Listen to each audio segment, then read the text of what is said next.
huesos, vomita, meto muertos, mato, resucitas. Más tenés, más necesitas, de más necio ya, desprecio inverso al que visita. Vestís de miel, sentir, decí que sí, seré el que siga, diga, diga. Mis ganas de vida ligadas a la amiga, ida y venida, vendí, le di la vida. Bebí, comí, no tengo más sal en la herida, salí, volví, todas las veces sin DNI, yeah. Buenos días, tardes, noches, bienvenidos a esto que hemos dado en llamar Mandarina TV. Antes de empezar les quiero decir que tenemos mandarinas, sí, vos tenés las dos mandarinas, pero yo me las comí a la mía. Tengo acá mandarina. Antes de empezar quiero decirles que se suscriban al canal, se suscriban a Cascote, se suscriban a Mandarina, nos dejen sus comentarios y nos pongan like en el video, que nos sube el ratio y nos permite andar un poco mejor en YouTube. Para el día de hoy tengo invitado a mi amigo, el Poroto Lucero. ¿Qué haces, Poroto? Bien, acá, como en mi casa, Sí. paso y te visito. Es como decir, bueno, vamos a tomar unos mates, Sí. vamos a hablar un poco de alguna temática Vamos a que nos hablar haga de- pensar. vamos ¿Qué nos toca hoy? Hoy vamos a hablar de la deuda. Antes de empezar vamos a contar esto, digamos que este es el último programa de Mandarina que grabamos esta etapa del año, por lo menos. La primera parte de la temporada 2 la vamos a cerrar acá, vamos a descansar un mes, por lo menos un mes, porque estoy cansado de leer. ¿Vos? Yo, como vengo de invitado, Sí, leer. cansado de leer, no, No, todavía yo no, sí, yo ya me cansé. pero sí, me imagino, has hecho muchos programas, además con temas que requieren, ¿no?, Leo. la atención y de una densidad en el buen sentido, que están muy buenos, están muy buenos. Leo de una manera acelerada y a veces ya me doy cuenta, ya cuando estoy viendo que ya no llego a leer los libros, dije, bueno, paremos un toque, digamos, porque no llego a terminar los libros. Vos sabés que, bueno, mi padre, que hoy ha aparecido bastante en nuestras charlas, Sí, porque me escribió. me dice... Un saludo a mi amigo Fernando Lucero. Espectacular, un Sí. saludo al Sí. Fernando, a mi viejo. Sí. Dice que sí, que tenés que deglutir menos, me dice, los libros y leerlos más tranquilamente. Y sí, claro, pero leo uno toda la semana, digamos. Hay algunos que tengo leídos, pero hay otros que no tengo ni idea, digamos, que me incorporo ahí cuando me llega, digamos, y digo, bueno, ahora vamos a charlar, no está tan fácil la cosa. Aparte hay muchas cosas, se escribe muchas cosas en la Argentina, se está pensando sobre la técnica y sobre las subjetividades muchísimo después de la pandemia, no es así en todo el mundo, digamos, pero en la Argentina hay muchos muy buenos pensadores en la Argentina, entonces, bueno, qué sé yo. Sí, no te alcanza la vida No. y uno quiere abarcar mucho a veces. Así que sí, es comprensible, aparte... Un signo de los tiempos que vivimos. No alcanza, parece que el tiempo de vida. Tiene otro precio el tiempo de vida. Es un problemón eso. Hoy vamos a hablar un poco de eso. Bien.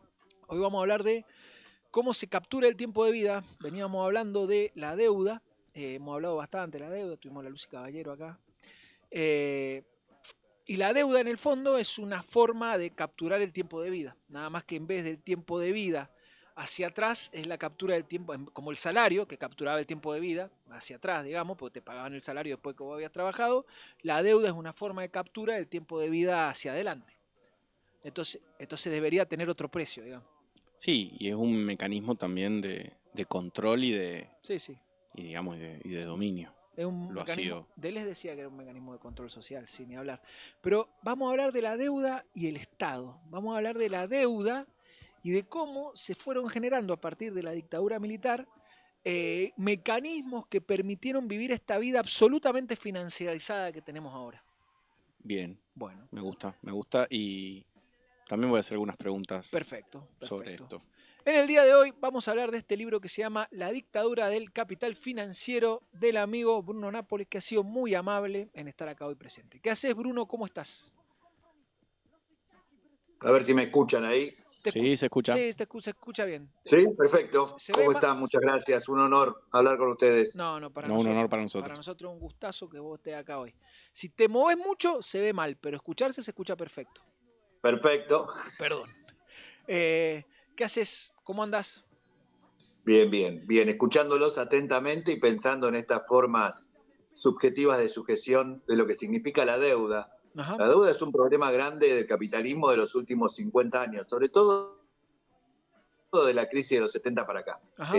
La crisis del petróleo, por un lado, el fin del estado de bienestar y el concepto nuevo de los estados capitalistas de decir, si nos endeudamos con dólares frescos que permiten los bancos a los gobiernos, tenemos el discurso ideológico era la posibilidad de crecimiento, que en realidad no funcionó porque terminó generando deudas impagables para todos los países de Latinoamérica, sobre todo de principios de los 80 para acá, con sucesivas crisis de deuda y con muy poca capacidad de repago de los países. Los países no invirtieron ese dinero pedido en tener capacidad de repago para pagar capital, sino que empezaron un ciclo donde piden deuda para pagar deuda anterior. Nosotros estamos en ese ciclo.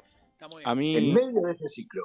Dale. Empezamos, hace 50 años teníamos 6.200 millones de dólares de deuda pública y hoy tenemos 472.000 millones de dólares de deuda pública en 5 décadas. Eso quiere decir que no solamente no generamos una capacidad de repago industrial con un trabajo genuino, sino que solo pedimos deuda para pagar la deuda anterior. Está muy bien. Una forma de sujeción política profunda, pero además cambia la gestualidad de los cuerpos, cambia la gestualidad política de los cuerpos, la deuda. Cuando la deuda es individual, cuando la deuda es con los bancos, que tiene que ver con el sistema financiero cambiado hace 50 años, cambia la gestualidad política de los cuerpos. Un cuerpo endeudado se mueve en términos políticos muy distinto a un cuerpo libre. Súper interesante. Mirá, todo lo que has dicho. Voy a agarrar, antes de dejarte preguntar, voy a agarrar desde el principio de la conversación porque me parece interesante el punto a donde has puesto el quiebre, digamos, que es ese final del estado de bienestar, digamos, y cómo creció ese estado de bienestar, ¿no? Digo, durante el periodo industrial en la Argentina, digo, la última etapa del periodo industrial, podríamos decir que fue el desarrollismo, para decirlo de alguna manera, donde se tomaban grandes volúmenes de deuda en función de lo que había pasado con la Segunda Guerra Mundial, el fin de la Segunda Guerra Mundial y el Plan Marshall. Y vos ponés un punto muy importante ahí, que es lo que podríamos decir el fin del patrón oro a nivel internacional, que está marcado por la crisis del petróleo en los países árabes, digamos, después de la guerra del Yom Kippur, y lo que fue para América Latina, lo que representó eso para América Latina, que son la creciente crisis de deuda externa que tuvo América Latina a partir de ese momento. Entonces, a mí lo que me interesa, que vos lo has escrito también, digamos, a mí lo que me interesa preguntarte es cómo o de qué manera se incorpora, primero se termina con el patrón industrial, el patrón de acumulación industrial, y se incorpora a la Argentina a ese patrón de acumulación financiero. ¿Cuáles son las reglas, el mundo de las instituciones, las leyes que se logran construir para poder terminar con ese patrón de acumulación industrial? Bueno, eso es interesante porque ahí tenemos dos problemas internacionales que influyen en las decisiones políticas de los cuerpos soberanos de los países. Vos mencionaste la crisis del dólar, que es anterior, la crisis del dólar y el patrón oro en Estados Unidos, ese gasto excesivo que hace, la emisión excesiva que hace de dólares, por eso es tan peligroso tener una economía dolarizada y dependiente del dólar. Emisión excesiva, inflación en dólar, genera falta de dólares para los países industriales. Nosotros éramos un país profundamente industrial de los 40 para acá. Con el peronismo prohibido a partir del 55, ningún gobierno civil o militar se animó a tocar el desarrollo industrial de la Argentina con trabajo genuino. Al año 74, vos tenías pleno empleo, es decir, 2% de desocupación, y 4% de pobreza en la Argentina. 4% de pobreza hace 5 décadas, hoy tenés 50% de pobreza. Esa crisis es anterior a la del petróleo. Argentina intentó solucionarlo con un plan de incentivo y de producción de más energía. Mirá, hoy estamos discutiendo lo de YPF, hace 50 años también se discutió eso. Porque ¿cuál era la salida? Si produzco más energía barata para mi industria, bajo todos los precios de la economía, bajo la energía, bajo el combustible, bajo todos los insumos básicos de una economía industrial y me baja la inflación. Y se redujo de 100 a 20, del 74 al 75 interanual. Gracias a ese plan de incentivar producir cada vez más energía y ser soberano en la producción de energía. Ahora, ¿qué pasó?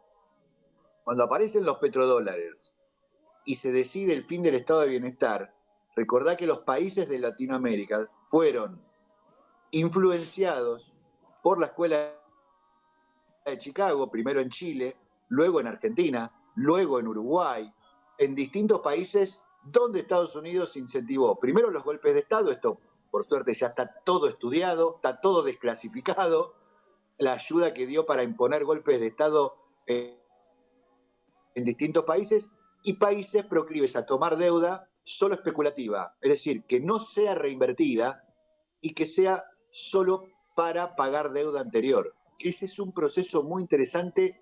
Ahora, para eso hacía falta cambiar las leyes. Y acá hubo, a partir del 76, 3 o 4 leyes fundamentales. Primero, acordate que la dictadura de Videla y Martínez Dios, lo primero que hacen es descentralizar los depósitos. En ese momento había una política soberana del Banco Central, que era todos los depósitos de los bancos, públicos o privados, los retiene el central. ¿Por qué? Porque no es dinero de los bancos, es dinero tuyo, de los ahorristas. Punto. Entonces el Estado, a partir del Banco Central, decide cómo maneja el crédito y a qué tasa. Bueno, eso fue muy productivo y fue muy positivo para la economía argentina. Lo segundo, las inversiones extranjeras tenían la obligación de quedarse más tiempo del que pedían y de pagar impuestos, porque los dineros que hacían eran muchos. Esas 2 leyes son las primeras que deroga el gobierno militar, la ley de inversiones extranjeras, y saca una que es muy beneficiosa, es como el RIGI de ahora, y la otra que saca es la descentralización de depósitos. Les devuelve todo el dinero y el poder de fuego a los bancos, desfinancia al Banco Central, y el Banco Central, a partir de 1976, tiene que empezar a pedir deuda, porque no tenía reservas. Las reservas del Central son las reservas del ahorro nacional, no pueden ser de otro lado. Y la tercera es la Ley de Entidades Financieras, 14 de febrero del 77, que lamentablemente, si ustedes entran a su teléfono y buscan en la página del Banco Central marco regulatorio del sistema financiero argentino total, aparece esa ley de Videla y Martínez Dios, firmada todavía por Videla y Martínez Dios porque es un decreto ley. Ningún gobierno de la democracia se animó a derogar esa ley que permitió concentrar el capital en muy, muy poquitas manos. Y te doy un ejemplo. Hace 50 años había 60 bancos para 22 millones de personas, de 22 millones de habitantes. Hoy somos 47 millones de habitantes, hay cientos de millones de instrumentos financieros, cajas de ahorro, plazo fijo, cuentas a la vista, cuentas corrientes, cuentas en dólares, cuentas en... Bueno, ¿sabes cuántos bancos hay? 63 todavía. Impresionante. Se concentró el capital en pocas manos, que es lo que dice la ley. Si vos lees la ley de entidades financieras, incentiva la concentración del capital en muy poquitas manos. Bueno, lo lograron. Después de 5 décadas, nadie sacó esa ley y hoy 47 millones de habitantes, cientos de millones de cuentas de todo tipo, desde el sueldo hasta cajas de ahorro, hasta lo que sea, todo manejado por 60 bancos, que en realidad manejado por los 10 principales, ¿no? Sí. Cada vez más concentrado. Acá en Mendoza tenemos el ejemplo, Mendoza tenía un sistema estatal de bancos muy robustos, tenía el Banco de Mendoza, tenía el Banco de Previsión, la Caja, y eso durante los 90 fue totalmente desmantelado y hoy, por ejemplo, Mendoza no cuenta con un banco provincial. Pero, es impresionante eso, ¿eh? Que eso el Estado no tenga un banco para manejar sus propios recursos, quiere decir que tiene un acuerdo con el capital privado para que el capital lo maneje y siempre va a beneficiar al capital. Las cajas de ahorro, que tan importantes eran para la familia en los 70 y la gente mayor que nosotros lo recuerda perfectamente, cada vez que doy una charla para economistas mayores a mí, se acuerdan todos de esas cajas de ahorro. Vos no calificabas para el banco, ibas a la caja de ahorro de tu ciudad y te daban un préstamo. Y a una tasa blanda que podías pagar. Bueno, la ley de entidades financieras obligó a todas las cajas de ahorro y crédito de la Argentina a transformarse en bancos, si no, no podían tomar depósitos. Sí. Fue tremendo el proceso. Las obligó a transformarse en bancos. Sí, ahora... Con todas las condiciones de un banco y con todas las dificultades de un banco. Una forma de acumulación financiera que no respeta el trabajo genuino, el trabajo industrial, que te dice todo el tiempo, si venís acá y ponés la plata en este banco sin hacer nada, dentro de un mes vas a tener más plata. Es el discurso de ahora. Sí. Ese cambio se produjo hace 50 años y no cambió más. Quedamos con ese discurso de la especulación financiera colectiva e individual. Yo quiero hacer una pregunta. ¿Cuál es la diferencia en el endeudamiento que se dio a partir, por ejemplo, del 55 o 57 que volvemos al Fondo Monetario y esos primeros préstamos y el endeudamiento a partir de la dictadura militar, digamos? ¿Cuál es la diferencia entre el endeudamiento durante el proceso industrial, cuando había, si la discusión era entre capital extranjero y capital nacional, pero era dentro de un marco industrial? ¿Cuál es la diferencia, si es que la hay, o cómo ha operado ese proceso? Porque hubo otros no sé, préstamos del fondo, préstamos de otras instituciones, y bueno, me preguntaba eso, ¿cómo lo veo? Mirá, está bárbara la pregunta porque hay una diferencia enorme. Primero, antes del 55, Argentina no ingresó al fondo. Los acuerdos de Bretton Woods, la creación del Fondo Monetario Internacional y del Banco Mundial, son los acuerdos del 44 en Bretton Woods, donde se impone el dólar como moneda internacional, y el Banco Mundial y el Fondo Monetario como prestamistas de última instancia para todos los países que necesitaran crecer. Argentina, con el peronismo, no acepta ingresar al Fondo Monetario, prefiere los acuerdos bilaterales, y a partir del 55, del golpe militar que derroca a Perón, en febrero del 56 sale el decreto de ingreso al fondo, que se completa en agosto del 56. A partir de ahí, en el 58, Argentina firma su primer préstamo stand-by con el fondo bajo el gobierno de Frondizi. Los préstamos siempre fueron especulativos por parte del Fondo y del Banco Mundial. Tratan de que no los pagues, tratan de que no los puedas pagar. Esa es la verdad de cualquier prestamista. Si yo te presto dinero, la idea es que no me puedas pagar nunca. Es decir, que siempre estés endeudado y poder refinanciarte la deuda, no que la liquides. Porque mi negocio es ese, es la usura. Vos sabés, perdón, Pero, ¿qué un pasó? paréntesis, tenemos un Sí. gobernador, nuestro gobernador, que dijo que es una estupidez pagar la deuda. Cuando le preguntaba por el endeudamiento provincial, Cornejo dijo que ¿para qué la va a pagar si la puede refinanciar? Claro. Digo, Es una locura. es una Primero, locura. porque no la paga de su bolsillo, la pagamos todos los ciudadanos. A partir de cada peso de impuesto que nos sacan, tenemos que liquidar los servicios de deuda y la deuda. Digo los servicios de deuda porque la deuda que vos tomás todos los meses te cobra intereses con el Banco Mundial o con el Fondo Monetario Internacional. Todos los meses tenés que pagar miles de dólares. Y después, cuando llega el momento del vencimiento, tenés que pagar un monto abultado que supuestamente es capital, y si refinanciaste son solo intereses. Así que es expoliar al pueblo. Pero vuelvo a la pregunta que hiciste. En el periodo industrial de la Argentina, dos gobiernos que tomaban deuda, como tenían un esquema industrial donde hacía falta inversión real, inversión genuina, en fábricas, en insumos, en carreteras, en producción de insumos y productos, no había otra forma que reinvertir esa deuda y vos crecías en tu capacidad de repago.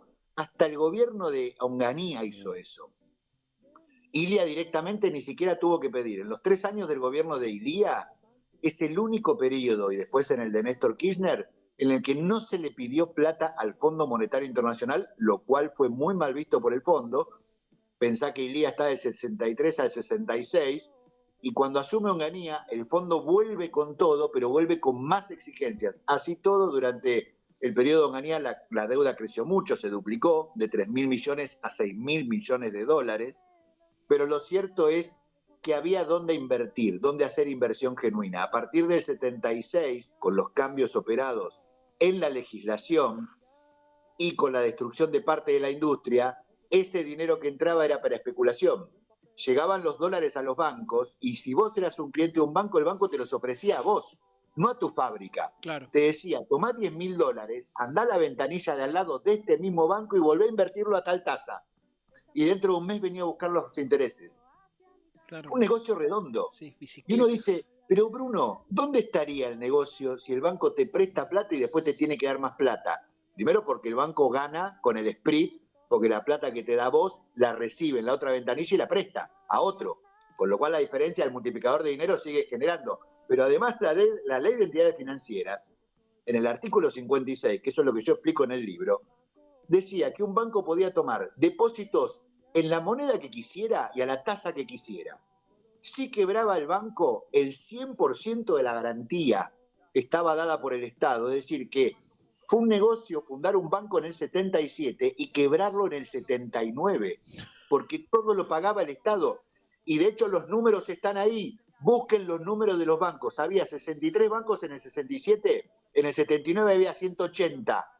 Y en el 81 volvió a haber 60 bancos. Es decir, quebraron todos los que se formaron, hicieron un negocio redondo. Y en las discusiones que yo rescaté de la CAL, de Martínez Dios con los milicos, que la puse en el libro, el mismo Martínez Dios dice, creo que estuvimos incentivando la irresponsabilidad de sectores privados que hicieron negocios con nuestra garantía. Lo dice él mismo. Él reconoce que fue un negocio redondo para privados. Sí, está muy bien. vuelvo a la cuestión, porque nos quedó ahí abierto, digamos, a la cuestión de la crisis a la crisis de los 70, digamos, y a ese cambio de patrón de acumulación a nivel internacional. ¿Por qué hay tanto excedente de liquidez post años 70 que permite que todo el mundo, el tercer mundo, los países en vía de desarrollo, digamos, como le gusta llamar a la bibliografía, toman tanta deuda externa? ¿Por qué a partir de los años 70 hay tanta liquidez como que permite tomar tantos niveles de deuda externa? Esto que vos decías recién, Chile, Uruguay, Argentina. Bueno, ahí hay a un través punto de dictaduras militares, ¿no? Porque si no, es imposible, ¿no? Ahí hay un punto muy importante. Primero, para explicar a la gente que está mirando, cuando vos tenés una paridad del patrón de tu moneda con alguna referencia, eso quiere decir que si, por ejemplo, mi patrón es el patrón oro, sí, cada billete que yo emito tiene que estar respaldado con un pedacito de oro en el Banco Central. sí. Estados Unidos tenía el patrón oro y para poder emitir mucha plata y no necesitar tener todo ese oro en la reserva, abandonó el patrón oro y empezó a emitir muchos dólares que empezaron a circular por el mundo. Y quería deshacerse de esos dólares. Eso por un lado.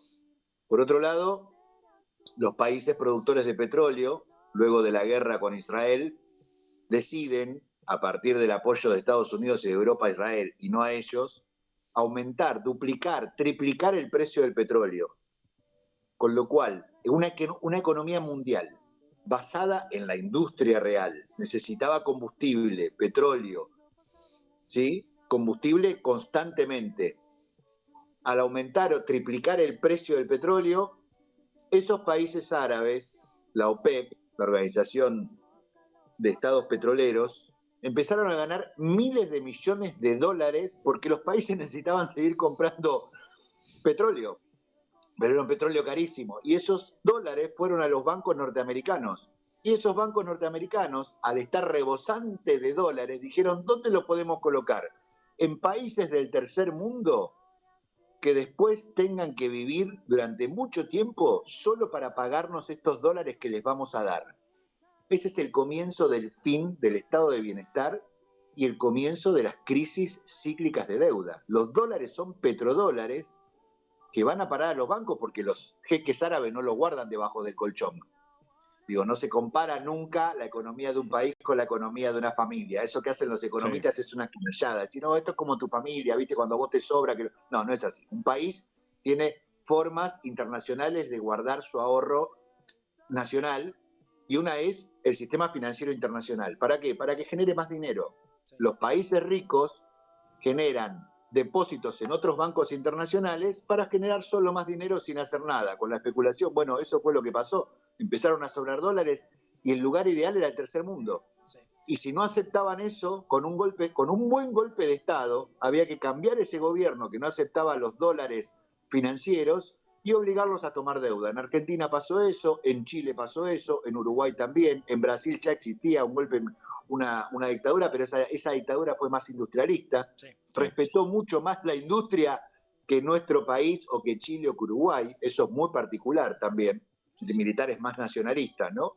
Sí. Pero bueno, fue muy fácil meter la deuda en Perú, en Bolivia, en Venezuela. Hago esta salvedad, digamos, lo que vos decís, digamos, que me parece tan bien. Digo, también es verdad que los países petroleros empiezan a ver, después del abandono del patrón oro, que hay muchísimo más circulante a nivel internacional, entonces tienen que sí o sí subir los precios, más allá de la represalia, ¿no? Digo, si no suben los precios de la materia prima, lo que va a pasar es que la materia prima va a pagarse con dólares construidos a partir de nada, de la máquina de papel. Totalmente, esa captura monetaria es lógica, sobre todo si vos tenés una emisión descontrolada y eso no tiene respaldo. Yo también haría esa captura monetaria si tengo un commodity, una materia prima que me permite hacer esa captura de dinero. Bien, está muy bien. Eso es lógico. El tema es cómo lo resuelven los países en términos soberanos. Claro. Si defienden su propia producción, Argentina es un país productor de petróleo. Sí. Si agarra esos dólares y se pone a hacer exploración y explotación, o si simplemente agarra esos dólares para comprar afuera combustible, que podría sacarlo invirtiendo con inversión genuina, que es lo que hicimos. En vez de decir, che, ¿por qué no hacemos la inversión genuina de exploración y explotación, que es carísima, pero estos dólares también son caros. Y dentro de 10 años tenemos una capacidad de repago vendiendo energía. Argentina es un gran productor de energía, que de hecho le vende gas a los países limítrofes. Le vende muchísima energía a muchos países del mundo hoy en día. Y tiene capacidad para 500 años de energía. Yo quería decir dos cosas, una pregunta y un comentario. El comentario es que hace poco yo descubrí un clásico del cine nacional que es Plata Dulce, y cuando vos hablas de 50 años en esa película, que es del 82 si no me equivoco, ahí uno ve claramente el modelo y uno puede ver hoy la Argentina hoy en día, digamos, más allá de la diferencia tecnológica o de época, claramente estamos en el mismo modelo. A mí Plata Dulce me encantó y me parece un gran ejemplo del proceso histórico. Y lo otro que te quería preguntar, si vos tenés algún análisis en este cambio de un modelo industrial a un modelo financiero, ¿qué pasó con las élites? Digamos, ¿qué élites se vieron beneficiadas y qué no? O sea, ¿qué pasó con esos industriales? ¿Decidieron reconvertirse? ¿En realidad siempre estuvieron en alguna relación con lo financiero? Me gustaría que sí. Mirá, primero lo de Plata Dulce es una genialidad. Si vos querés explicar la especulación financiera, es decir, la inversión de poner dinero en un banco para solo generar más dinero y después llevar a la quiebra a la empresa que lo hizo y llamar a ronda de acreedores y decir no tengo nada, eso es algo muy común que la ley lamentablemente lo permite, ¿no? La ley actual, las leyes actuales lo permiten, pero es una película excepcional por la lamentable actualidad que tiene. De hecho, se hace con la primera crisis de deuda, es del año 81-82, que es la primera crisis de pago de deuda externa. Eso por un lado. Y por otro lado, me habías dicho... De las élites, si vos tenés mirá, alguna data sobre claro, eso, ¿qué pasó con esos industriales, sí, digamos? O se reconvirtieron, desaparecieron. ahí hay un punto. La dictadura tuvo liberales conservadores y liberales extremos. Martínez Dios estaba en el medio. Martínez Dios lo único que le interesaba era hacer un cambio de gestión económica donde él decía, hay que cambiar, insistía mucho en esto, están ahí las declaraciones en el libro, porque son textuales de él, hay que cambiar la mentalidad de la gente. La gente tiene que cambiar de mentalidad. Hacía una batalla cultural muy fuerte para él. Era muy importante eso. Yo cambio las leyes, pero además cambio la mentalidad de la gente. Esto de que el trabajo genuino, el trabajo estable, hay que sacar eso de la cabeza. Hacia el año 80 él da un montón de reportajes donde dice el cambio está hecho, lo logré. Ahora, tenía sectores conservadores liberales que decían no va por acá, hay que mantener parte del trabajo genuino de la industria, y sectores liberales extremos que decían hay que cambiar todo, la economía tiene que ser solo financiera y es la solución individual, que se salve quien se salve, y el que no se puede salvar es porque no tiene el mérito suficiente. A mí me impresionó volver a reescribir este libro por la cantidad de frases hechas que cada 10 o 12 años se repiten en la Argentina, en una sociedad que se volvió particularmente permeable a estos discursos y que cada tanto cuando está en crisis acepta estos discursos que la llevan a la ruina. Somos una sociedad muy particular en eso. Ahora, las élites se recomponen, se reubican inmediatamente. Las élites industriales, por ejemplo, ¿qué hicieron? Pusieron todo su capital flotante. Su capital productivo lo hicieron flotante. ¿Qué quiere decir esto? Lo invirtieron en la bolsa. No tuvieron ningún inconveniente. Así como la vieja clase terrateniente de fines del siglo XIX y principios del siglo XX, a principios del XX, extendió su labor, por ejemplo, en inversiones inmobiliarias, y todos los palacetes de las grandes ciudades de la Argentina son de esa clase de inversiones, de esa clase terrateniente en las ciudades. Digamos. Estas élites hicieron lo mismo, se recompusieron, pusieron capital productivo a hacer capital flotante, capital especulativo, no les importó cerrar empresas, dejar miles de trabajadores en la calle. La verdad que a un empresario grande eso mucho no le interesa, lo que le interesa es tener la ganancia constante y esa multiplicación de valor a partir de un capital que sea productivo y que se transforme en financiero, no hay ningún problema. Bueno, el caso de empresas periodísticas, Clarín, por ejemplo, tiene una gran parte de su capital que es flotante, que es solo operativo en la bolsa. Lo del diario y tal vez alguna radio es lo más cerca a un capital productivo que tiene. Pero bueno, así muchas empresas y muchas élites productivas hicieron eso. Sí. Te hago dos preguntas, digamos, dos, tres. Me han quedado varias cosas. Primero, vos en una parte del libro hablas de la familia, que decís la familia para englobar a una serie de apellidos que parecen que están históricamente vinculados con la idea de deuda. Entonces se me ocurre, entonces aparece Alzo Garay, Alemán, Martínez de Hoz, Cavallo, digamos, aparece una serie de Klein, seguro alguno me olvido, pero aparece una serie de apellidos que están muy ligados a los endeudamientos de la Argentina históricamente. ¿No será por eso que el sistema financiero, porque ha concentrado muchísimo la economía, ¿no? Que por eso el sistema financiero parece que cada 10, 12 años retoma con poder esta que parece que es una batalla cultural y que no es tal, digamos, sino que es una forma de apropiarse del trabajo de los argentinos desde otro lugar? Mirá, hay mucho de eso. Vos nombraste algunos nada más. Guillermo Walter Klein, que sigue activo en el sistema financiero. Perdón. Manuel Solanet, López Murphy, empleado y funcionario de cargo de la dictadura, que es uno de los que más se recicló en democracia en distintos partidos, dentro o fuera del radicalismo. El mismo Cavallo, funcionario de la dictadura de Onganía, funcionario de la dictadura de la desaparición de personas y después funcionario de distintos gobiernos, incluso se fue candidato a presidente y sigue dando cátedra de economía, cuando fundió al país al menos 3 veces, en el 82, en el 2002. Anoche Pagni, te hago esto, solo para molestar, pero anoche Pagni le hace una entrevista al vicepresidente de Ecuador que se hizo cargo de la dolarización de Ecuador, y el prólogo del libro, presentan el libro, ¿no? Y el prólogo del libro se lo ha escrito Cavallo. Es impresionante. ¿no? Pero aparte lo presentan como una eminencia, Pagni, que uno le cree más o menos, lo presentan como en la operación, Pagni, ¿no? Pagni, además de ser un gran periodista y un muy buen investigador, es un gran operador. Obviamente. Yo lo escucho mucho, aparte me gusta mucho sus editoriales, pero es un gran operador político. Sí, es un buen argumentador.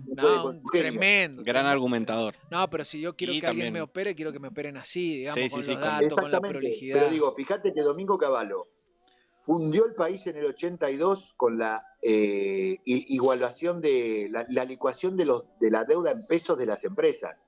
Después vino la dolarización, que la hizo su segundo, el continuador de él, la estatización de deuda en dólares. Pero él licuó la deuda de empresas privadas. Después, en los 90, nos hizo pelota el sistema productivo y dejó un pico de pobreza y de desocupación nunca visto en 200 años de historia económica de la Argentina. Y después en el 2002 volvió a fundir el país con el corralito. Es un fracasado absoluto y sigue dando cátedra, pero está bien, pensá esto, sus fundaciones y sus agencias pagan espacios muy caros para eso. No es gratis que él esté en la tele. Nunca es gratis cuando Cavallo aparece hablando en la tele, nunca. Hay mucho dinero puesto y voy a volver a lo que preguntaste. ¿Cuál fue el verdadero cambio? Yo no le voy a bajar el precio a la masacre que hicieron los militares, por supuesto, porque sería una falta de respeto, ¿no? La desaparición de decenas de miles de personas, el asesinato masivo, el robo de niños y todo lo que ya conocemos. Pero creo que la segunda tarea de importancia fue cambiar la mentalidad y la tarea pedagógica que hicieron, esto que yo cuento en el libro, que lo pongo en una frase tras otra, que se da en los 70, en los 80, la repite en los 90, una tarea pedagógica de cambiar la mentalidad de parte de la sociedad, pero también de formar cuadros en los lugares estratégicos de la economía. Si vos hoy vas al Banco Nación, hay una línea, yo trabajé muchos años en el sistema financiero, y se llama la línea, que son los tipos que vos no le conocés la cara, pero que son los burócratas que deciden qué se hace o no desde el Banco Nación. En el Banco Central hay una línea, en la Comisión Nacional de Valores también hay una línea. Son lugares que deciden la economía y que tienen unos burócratas formados en esa época, que se van reciclando, tipos grandes además, que tienen parte de esa ideología y que conviven con el sector privado. Por eso les es muy fácil a Walter Klein, a López Murphy, a Cavallo, a Manuel Solanet, a todos estos tipos, a Reynal, los Reynal que siguen funcionando, los Echevarne, la familia Echevarne, van y vienen con el Estado, porque se formaron en el Estado, formaron a los privados también, se van al sector privado, pero todavía dejaron un montón de cuadros armados ideológicos dentro de los sectores fundamentales del Ministerio de Economía, del Banco Nación, del Banco Central, de la Comisión Nacional de Valores. Entonces tienen mucho contacto. No, aparte Y crecieron con el Estado. ese reciclado es muy fácil porque tienen una cantidad de cuadros formados en cada uno de estos espacios centrales de la economía que, bueno, va a haber que formarlos de otra manera en algún momento. Sí. Me interesa la idea de esto desde el Estado, porque crecieron desde el Estado, digamos. Yo siempre me acuerdo de Polanyi, ¿no? Esta idea de el liberalismo empieza en una regla, no existe naturalmente, digamos. Y las reglas que pone el liberalismo, el precio a la tierra, al dinero y al trabajo, digamos. Inventa trabajadores, y desamortiza la tierra e inventa el dinero como como forma de acumulación, ¿no? Entonces hay una regla que funda el primer liberalismo. Hay una regla que funda el primer liberalismo. Yo pienso en esto. Por eso me parece tan importante el libro, digamos. No, y además, sí, esos liberales saben que el único que va a garantizar la intangibilidad de la propiedad privada es un Estado. Sí, claramente. La propiedad privada es intangible porque los liberales le dicen al Estado, por favor, vos registrás que la tierra está a mi nombre. Sí. Antes estaba a nombre de alguien, no, ya está, yo la robé. Pero ahora hay un registro a mi nombre. Vos vas a garantizar que el dinero valga tanto, que el intercambio sea justo para mí y que la propiedad privada sea intangible. Eso lo logra el liberalismo a través de los estados. Y a través de los estados forma estos cuadros. Por eso también es muy importante. Nosotros vimos en la Comisión Nacional de Valores, que es un organismo estatal, formar grandes funcionarios, pibes que aprenden todo de cómo funciona el sistema financiero, y los agarran los privados y se los llevan inmediatamente. Y se ponen a operar del sector privado, pero con contactos en el Estado. Obviamente. Y entonces ahí hay una porosidad. Se hace un Estado poroso, donde los privados ingresan con favores, siempre con coimas. Y el Estado también se hace poroso al aceptar esas prebendas y esos favores. No, por eso esto que decís es muy importante, se formaron en el Estado. A mí me parece interesante porque pienso en esto de que parece que existen en la naturaleza esas cosas, digamos, y hoy el discurso que se hace permeable es que existe en la naturaleza la propiedad privada, va al caso, digamos. Y sin embargo, ninguno de todos estos que han concentrado durante tantos años, digamos, lo han podido hacer sin la posibilidad de una serie de instrumentos que construye sí o sí la estatalidad, porque necesita construirse un sistema de reglas donde más o menos todos estemos de acuerdo. Y ese sistema de reglas, donde más o menos estamos todos de acuerdo, en realidad es la expresión de una lucha de poder, y esa lucha de poder da como resultado que estamos más o menos de acuerdo los menos y estamos más en desacuerdo los más, pero sin embargo hay formas de naturalizar hay formas de institucionalizar esa lucha, digamos, vamos a decir así, donde pero esto que decís aparte es fundamental, porque tiene su raíz histórica. El capitalismo moderno y globalizado, que empieza con la primera revolución industrial, ¿qué es lo primero que hace el Estado británico? Terminar con la propiedad comunal. Claro. Establecer la propiedad privada desde el Estado para una burguesía que empezaba a conectar campo y ciudad a partir de un comercio novedoso, que daba mucho dinero, pero lo primero es, hay propiedad privada, es intangible, el que no tiene tierra se va a laburar de esclavo a las talleres industriales. La segunda revolución industrial de 1870 a 1914 profundiza esa lógica y establece esto que estás diciendo. Digo, no hay capitalismo desarrollado sin un Estado potente que garantice la propiedad privada, que antes no existía, por supuesto.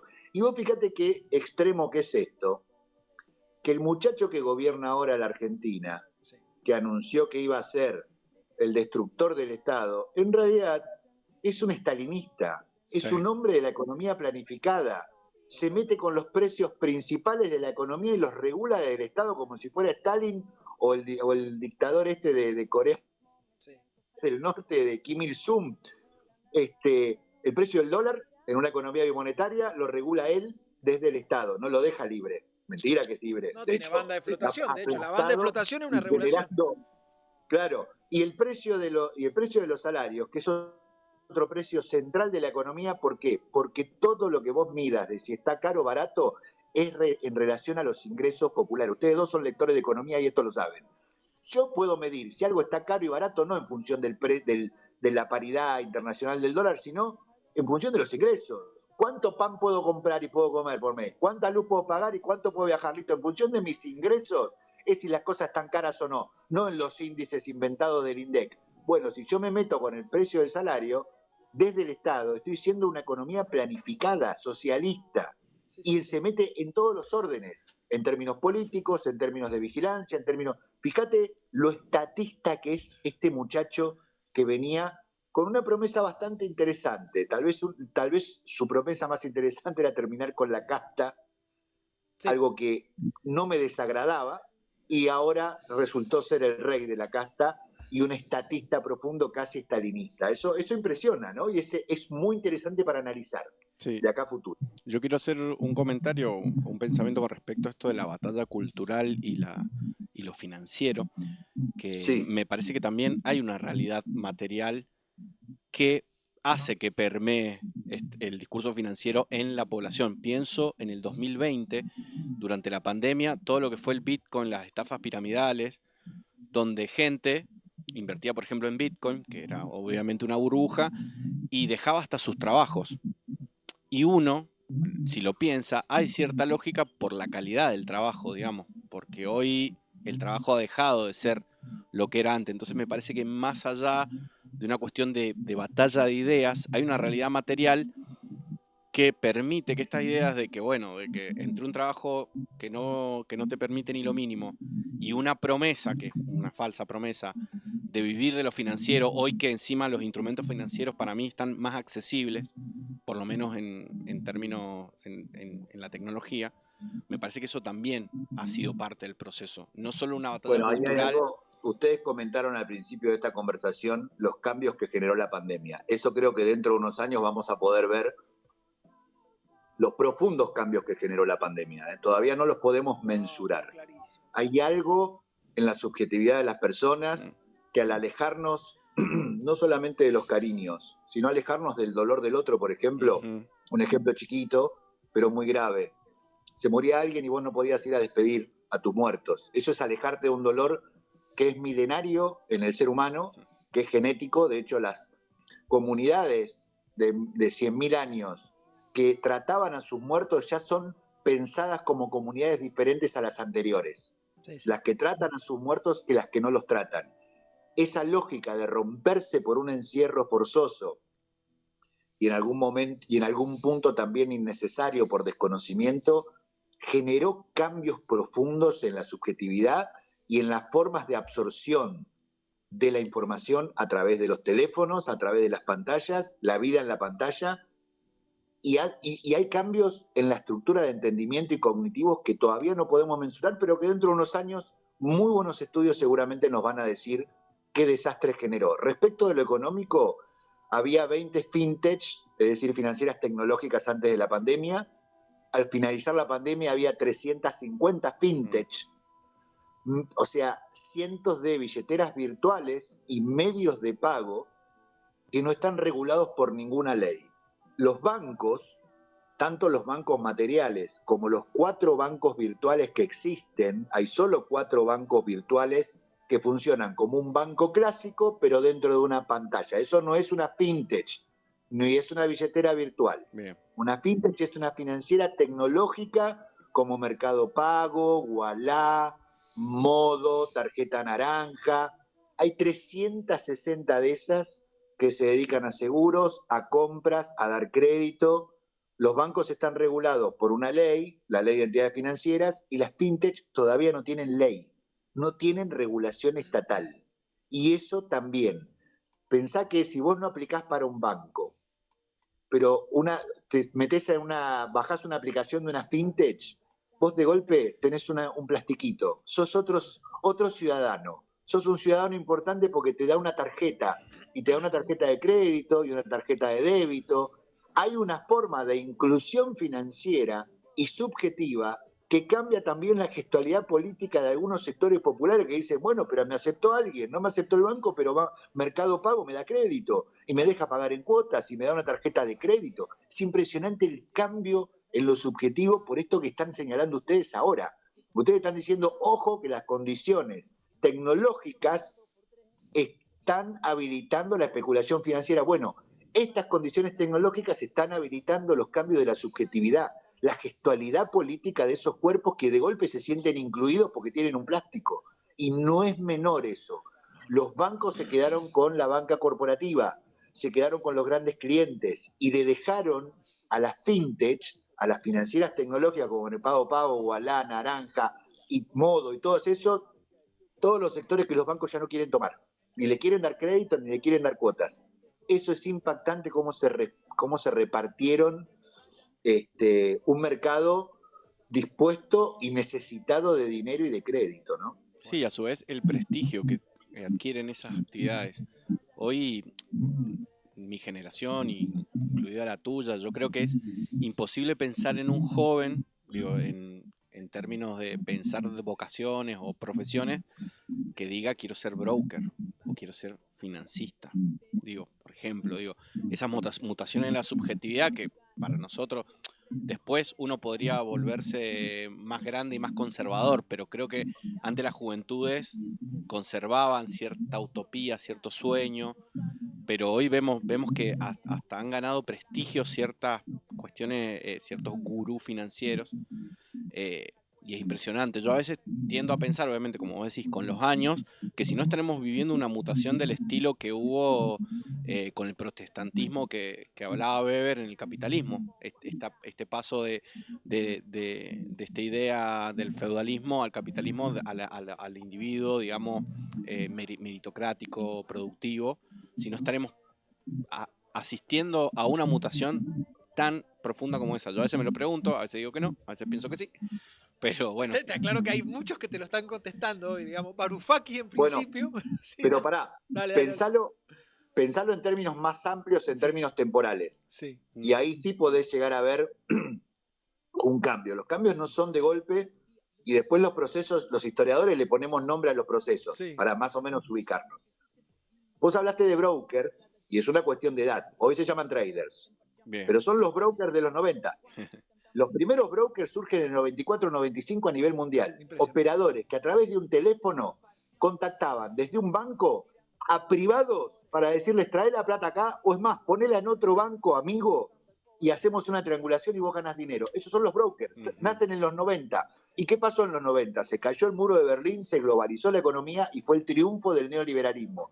Vos fíjate, si lo pensás en el proceso a largo plazo, las leyes financieras de la Argentina que todavía están vigentes, que permiten un endeudamiento masivo, tanto provincial, municipal como nacional, es la ley de la modificación financiera del año 92 de Cavallo Menem, que todavía están vigentes.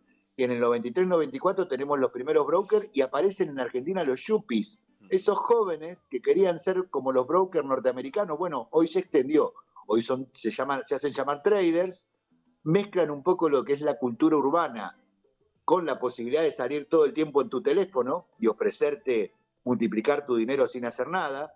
En las primeras 3 operaciones te dan los intereses que te prometieron y en la cuarta ya no te dan nada. El problema también es creerles. Acá hay un trabajo pedagógico muy fuerte. Sí, el problema es que si a mí me dicen que mi cuenta, mi dinero va a dar 10% mensual en dólares, cuando el máximo de una operación en dólares a nivel mundial es el 3% anual, bueno, ¿de quién es la culpa? ¿Del trader que me está ofreciendo eso o yo que le creo? No es tan difícil hacer la cuenta, ¿eh? Y ves un montón de gente sacándole la plata al abuelo, a la abuela, a la madre, a los hermanos, estafando amigos. Hay una dinámica que me hace acordar a los yuppies de los 90, que eran unos paspados que andaban en traje todo el día, conseguían un celular y hacían operaciones y no les importaba estafar a los más conocidos. Eso eran los yuppies de los 90. Bueno, son los traders de ahora que encima tienen la posibilidad, a través del dinero virtual, de hacer mucho más rápidas las operaciones y una venta muy grande de esta posibilidad de salvarse sin hacer nada. La cantidad de pibes, de hombres estafados, es impresionante. Sí. En este término, y no lo cuentan porque les da vergüenza, porque el machismo que tenemos de decir, no, invertí la plata acá, ¿y qué pasó? La perdí toda. Perdí todo el sueldo de Rappi que hice en un mes, de 500.000 o 1 millón de pesos, se lo di a un trader, y a la tercera vez ya se quedó con todos mis ahorros. La mujer es más del trabajo piramidal, de la estafa piramidal. Cae más en esa y en el telar de la abundancia. Y el hombre cae más en esto está medido también, está mensurado, en este tipo de estafas con los traders, que después le da mucha vergüenza denunciarlos. No, pero aparte el trader tiene algo de lo vigoroso ahí. Digo, a mí me parece Sí, que... el gimnasio, ¿no? Sí, También hay claro. como, no necesariamente, pero hay como una cosa de Claro, gimnasio. no, pero es que es re necesariamente. gimna- Tiene que ver una cosa con la otra totalmente, digamos, para mí es nada. Yo quería hacer un puntito igual. Quiero decir muchísimas cosas, así que Quiero un métele, puntito muy métele. corto que ya lo dije, pero creo que también se cae en esa estafa por la realidad material del trabajo también, ¿no? Porque hoy un trabajo, o la mayoría de los trabajos, no te generan suficiente ingreso ni para lo básico, digamos, ni hablar de otras cosas, digamos. Y me parece también que esa realidad material del trabajo, de que hay que tener 2, 3 trabajos, hace que por ahí la gente o gran parte de la gente pueda entrar en este tipo de fantasías de, bueno, pongo la plata a trabajar, ¿no? Como decían, en La plata desesperación dulce. es muy grande. El trabajo es cada vez más precario y eso es cierto que influye. Vos tenés que tener 3 o 4, todos tenemos 3 o 4 empleos, hacemos de todo en términos de lo que sabemos hacer para poder llegar a fin de mes. Los que somos docentes, investigadores también, hacemos de todo tipo de trabajos relacionados con lo nuestro, pero es cierto que por un lado el nivel de precariedad laboral va a influir siempre en volcar a la gente o al juego o a la especulación financiera. Los dos son muy parecidos. El juego sube mucho la demanda de juegos y de apuestas cuando hay crisis financieras, el bingo se llena de gente y el trabajo que hacen los traders es muy parecido. En realidad es un juego donde el 90% pierden todo, es un juego preparado para los grandes jugadores. Las criptomonedas son la gran estafa de este último lustro. Siempre digo, no apuesten a criptomonedas porque es para grandes jugadores. Son los que ponen el primer dinero, lo sacan a tiempo porque tienen la información privilegiada y vos quedás con un dinero inicial que se va desangrando de a poco con la esperanza durante 1 o 2 años de recuperar tu primera posición en dinero, la primera posición con la que invertiste. Nunca lo haces y en el medio alguien está trabajando con tu plata. Pero es cierto que la precariedad laboral que existe nos va a volcar inevitablemente a eso. Insisto igual que hay un trabajo pedagógico para poder creer en esas condiciones en fantasías. La gente cae inevitablemente en las estafas tanto piramidales como la estafa Ponzi, que son dos cosas distintas, ¿no? Una es pagarle al segundo con el dinero que le saqué al primero y la otra es conseguir cada vez más inversores en forma piramidal. Tomo 2 y les pido a esos 2 que me traigan otros 2 y esos 2 otros 2. Son 2 etapas distintas, pero bueno, las dos corren el mismo riesgo, que es que termina una gran cantidad de personas estafadas. Voy a decir esto, porque yo no estoy tan seguro de lo pedagógico en esto, sino que me parece que es un problema subjetivo, digamos. Y voy a solo para pensar en torno a el precio del trabajo, que al final la discusión es cuál es el precio del trabajo, cómo se le pone el precio del trabajo. El precio del trabajo, en la sociedad que nosotros más o menos conocimos, era el precio del salario y tenía que ver con la captura de una parte del tiempo de vida, ¿no? Entonces, como el tiempo de vida es inconmensurable, había que encontrar ese diferencial en algún lugar de la economía o en algún lugar de la relación política. El precio del trabajo siempre fue un tipo de relación política. Pero el precio del trabajo industrial estaba atado a la posibilidad de que vos en el precio del trabajo industrial encontrabas una finalidad, porque la industria se expandía, la economía industrial se expandía, y eso permitía que vos con un salario pudieras mantener más o menos a la familia y vos sabías que vendiendo 8 horas de trabajo en un momento determinado, funcionando de manera perfecta y qué sé yo, podías producir y reproducir tu vida. Entonces, de ninguna manera entraba en la estafa, ni siquiera se imaginaba lo Ponzi como una posibilidad o las estafas piramidales como una posibilidad. Nadie las imaginaba porque nadie iba a entrar en eso porque tenía resuelta la mayoría de la vida en el precio del trabajo, digamos. Podía resolver, el deseo lo podía resolver en el salario. El problema es cuando el mundo del salario se rompe. Por eso me parece que no es un problema pedagógico, sino que un problema profundamente subjetivo. Cuando el precio del salario se rompe, digamos, y hay que volver a discutir el precio del salario, y no hay instituciones que puedan discutir el precio del salario, porque hay una parte del salario que puede estar englobado en las instituciones industriales, los sindicatos, pero hay otra parte grande de los ingresos que no son salarios, que son formas de ganancia, qué sé yo, que no tienen que ver con los acuerdos paritarios. Cuando eso se rompe, es porque hay menos dinero, y vos me corregirás, menos dinero para repartir por los niveles de concentración que tiene la economía. Hay menos dinero para repartir en la mayoría de las poblaciones. Cuando hay menos dinero para repartir, aparece la mejor forma de trasladar la cuestión del dinero en el tiempo, que es el endeudamiento. Y el endeudamiento también empieza en términos subjetivos. Y esto me parece a mí bien interesante. Nosotros somos docentes, digamos, y estamos estudiando la cuestión de la formación permanente o la formación continua como forma de endeudamiento, digamos. Funciona tan fuerte como deuda que te culpabiliza a vos por no poder alcanzar la forma de vida subjetiva que quisieras tener, ¿no? Estás endeudado. Entonces te culpabilizás vos y decís, a mí no me alcanza, yo no puedo, ¿cómo puedo hacer para poder? Hay algunos que recurren a estafas piramidales, a ser los bro y tratar de adaptarse todo el tiempo y ser musculoso, y hay otros que estudian todo el día. Y entonces se reciben, tienen posgrado, posgrado, doctorado, postdoctorado, y sin embargo parece que nunca alcanza, nunca se llega a los niveles salariales. Mi papá terminó la secundaria y nos podía mantener más o menos a todos, mi mamá igual, digamos, yo no sé cuántos títulos voy a tener, vos más o menos igual, digamos, y sin embargo, académico. Claro, y no nos va a alcanzar para sostener la vida, y sin embargo creemos que estamos más formados, y yo creo que leo peor que mi mamá, digamos. Pero hay una forma subjetiva de estructurar la economía en función del endeudamiento, eso es lo que quiero decir. Entonces me parece que, más allá de la cuestión pedagógica y que podamos enseñar, el problema es que lo que se ha quebrado es la forma de vida salarial, digamos. Entonces, por más que le expliquemos a todos estos pibes que hoy ingresan a los sistemas Ponzi o a las mujeres que ingresan a las redes estas, digo, me parece que hay una necesidad de vivir otro tipo de vida. Y aparte se ha corrido muchísimo el deseo, porque antes el deseo estaba puesto, cuando alcanzaba, digo, ¿no? Estaba puesto en tener una familia, tener hijos, en irse de vacaciones con la familia, en ver a los hijos crecer, y hoy todo el mundo quiere viajar como si fuera Wanda Nara y Mauro Icardi, digamos, y tiene mucho que ver con lo subjetivo, digamos, hay ahí un corrimiento de los deseos, esto mismo que vos decías de la muerte, digamos, hoy la muerte en la sociedad posmoderna, en Occidente más que nada, no tiene ningún valor, porque es el final de la productividad, se acabó.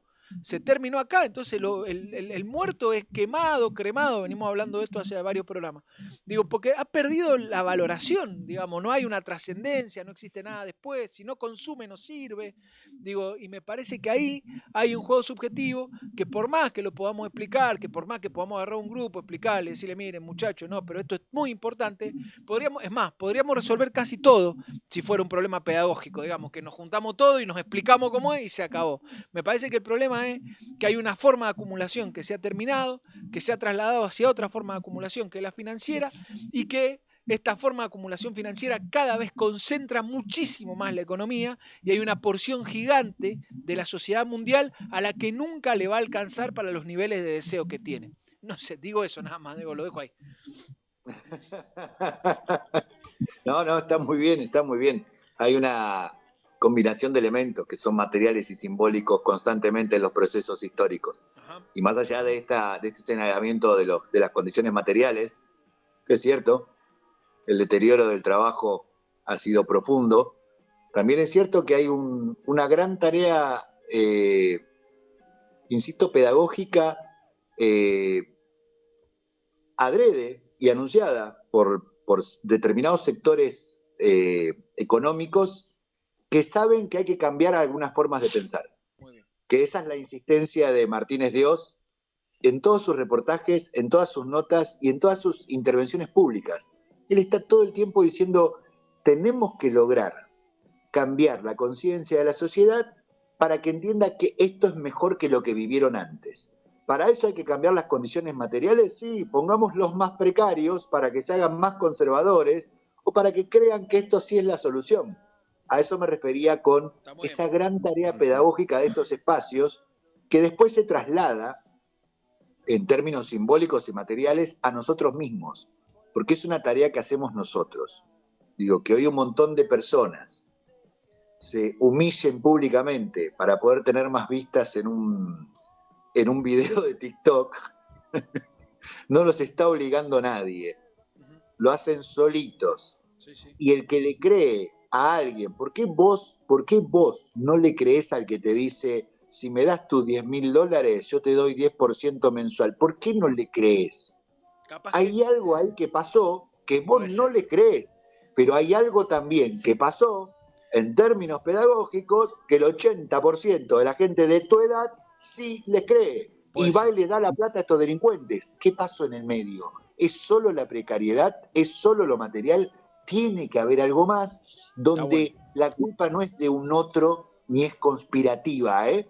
Sí, sí, sí, no, Somos está claro. nosotros mismos formándonos a nosotros mismos a través de lo que leemos todos los días, de lo que repetimos todos los días, de lo que transmitimos por estos telefonitos todos los malditos días. Hay algo en ese intercambio muy interesante, que es un proceso maravilloso para estudiar, que se profundizó con la pandemia al tenernos a todos encerrados frente a una pantalla y aprendimos a educarnos a través de esa pantalla y con un determinado lenguaje. Bueno, a eso me refería, digo, hay una pedagogía ahí dando vueltas que es propia, que la estamos construyendo nosotros solitos con lo que le pedimos al teléfono y acostumbrando al algoritmo a que nos dé determinadas cosas, bajando tal vez algunos niveles de lectura y de entendimiento. Vos sabés que la neurolingüística ha estudiado muy, muy detalladamente en los últimos 40 años cómo la lectura en papel genera una mayor profundidad de la memoria que la lectura en las pantallas. Yo soy gran lector de libros en pantalla y gran lector de libros en papel. Sí, sí. A mí me encantan, pero está demostrado que cuando lees en papel es mucho más la memoria que tenés sobre lo que leíste que cuando lees en pantalla, por más que seas un gran lector. Sí, es como escribir en lapicera o escribir en la compu, digamos. Eso es muy hay un montón de interesante estudios porque son procesos del cuerpo y lo que están haciendo es cambiar una forma vital también del cuerpo. No hay teorías conspirativas acá. No, está clarísimo. Cambian nuestras formas de pensar, nuestras formas de ser a partir de técnicas que nosotros mismos vamos incorporando y que cumplen con nuestro deseo de consumo. Digo, la posibilidad de utilizar la inteligencia artificial, que para mí es fabulosa, tiene varios caminos. Uno de ellos es que cambie definitivamente la forma de comunicación entre los seres humanos, pero va a depender de nosotros y de la capacidad que tengamos o para utilizarla, para ver cómo la utilizamos. No voy a decir para utilizarla bien o mal, porque ¿quién puede decidir eso, no? Pero digo, coincido contigo, coincido contigo que las formas materiales y de precarización han sido tan graves en los últimos 50 años que nos pueden llevar a determinados espacios especulativos, de creencias, la desesperación. Aparte, el cerebro humano está preparado justamente para creer cuando algo no lo puede explicar. Y para creer en algo, el antisemitismo en Francia surgió así. El antisemitismo en Francia surge en el siglo XIX, cuando ellos mismos franceses no podían comprender todas las crisis políticas que tuvieron desde la Revolución Francesa de 1789 hasta a 100 años después. Y le echaron la culpa a los judíos. Sí. Digo, y nace como una creencia ante una crisis cíclica de la política, con Dumont y toda la banda de seguidores de ese periodista loco despeinado que llegó a ser diputado de la República a partir de un discurso antisemita y de hacer grandes campañas de partidos antisemitas. Fueron antisemitas antes que los alemanes. Digo, los momentos de crisis hacen que el ser humano crea en determinadas cosas, eso es entendible.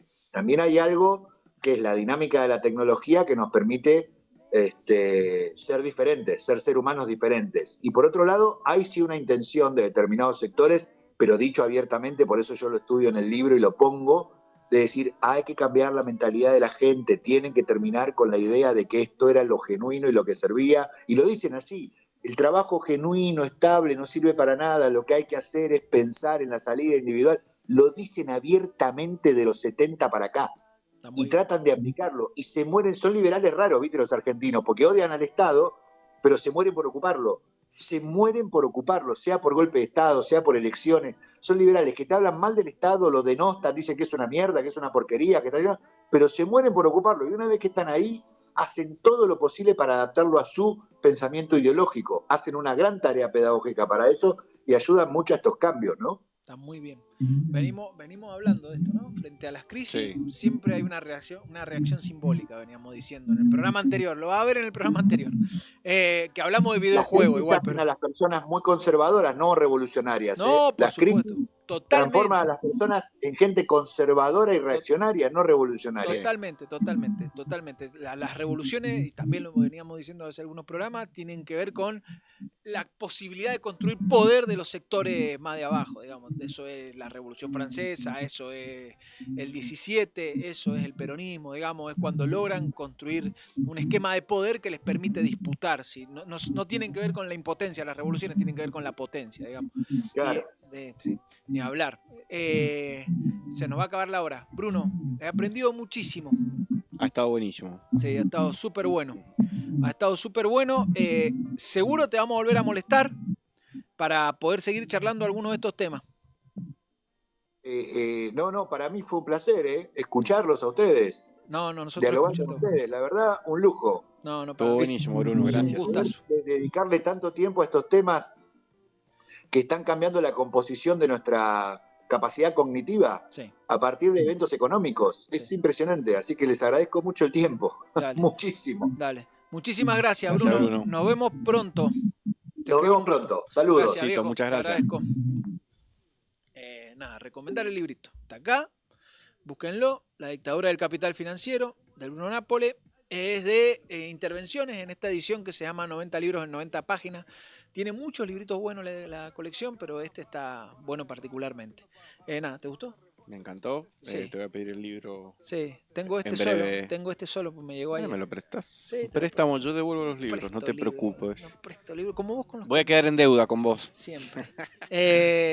Sí, al final es eso, al final siempre estamos endeudados.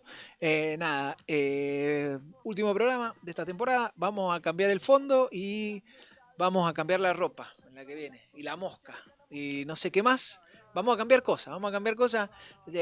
Cambio es el nombre del futuro, decía un presidente de este país. ¿Te acordás? Sí. Bueno. No. Cambio el nombre del futuro no es una cosa que decía Macri. No, pero Macri, cambiemos. Por cambiemos. Ahí está diciendo la Agustina. No, pero digo, lo más interesante que hizo Macri fue ponerle cambio a algo. Porque siempre lo que se quiere es cambio. Por más que vos reproches la idea... Cuando asume este presidente, ¿qué te digo? No. Una gran estrategia marketingera, dice Agustín. Escúchenme. Discurso de Asunción, 25 de mayo del 2003, dice, cambio es el nombre del futuro. Siempre lo que se promete en política es para adelante, nunca es para atrás. Me voy con eso para que nadie me putee. Les mando un abrazo gigante. Suscríbanse al canal. Chao, nos vemos. Gracias por todo. Chao.